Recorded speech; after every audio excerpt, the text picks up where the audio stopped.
के साह्रो रिस गरेको? पहिलाको पुरानो सरकारहरूले त गर्यो ठिक छ। मैले पुरानो सरकारलाई के भन्थेँ भने उहाँहरू बुढा हुनुभएको छ अनि अलिक दिमागले भेटेन होला, गरेन। अहिलेकोले त भेट्नुपर्ने हो नि, खै भेटेको? यो कुरा चाहिँ म चाहिँ एकदमै छ। र यही कुराले रिस उठेर मैले हिजो बेलुका चाहिँ के गरेँ भने मेरो फेसबुकमा मैले यो सबै नेताहरूलाई श्राप दिन्छु भनेर कसैको पनि दिमागमा विज्ञान प्रविधि नवप्रवर्धन भन्ने कुरा यिनीहरूको दिमागमा पस्दै नबसोस् भनेर मैले श्राप दिएको थिएँ। त्यो चाहिँ रिसको झोकमा गरेको हो, माफी चाहन्छु। यो कुरालाई सुधार्नुहोस्, मेरो श्राप म फिर्ता लिन्छु ल। यो कुरा त्यस कारणले यो प्राधिकरणबाट यो विज्ञान प्रविधि अनुसन्धानको विकास गर्ने कुरा नसोचियोस्, मन्त्रालय नै चाहियो। मन्त्री चाहिँ एकदम जान्ने, त्यो विषयको धुरन्धर को छ छानेर ल्याउँ।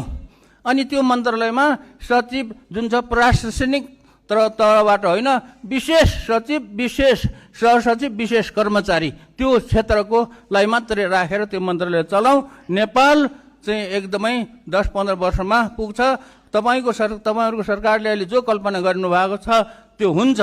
भएन भने 10 वर्ष त चलाउला रासोपाले, त्यसपछि फेरि अहिलेको जस्तो कुनै आन्दोलन हुन्छ अनि जान्छ। किनभने अर्थतन्त्र बन्दैन, विज्ञान प्रविधि नभइकन अर्थतन्त्र बन्दैन। बनाएर देखाउनु हुन्छ भन्ने कुरामा पनि म विश्वास गर्दैन। संसारमा कसैले पनि विज्ञान प्रविधि अनुसन्धान नवप्रवर्धनलाई प्रयोग नगरिकन अर्थतन्त्र बनाएकै छैन।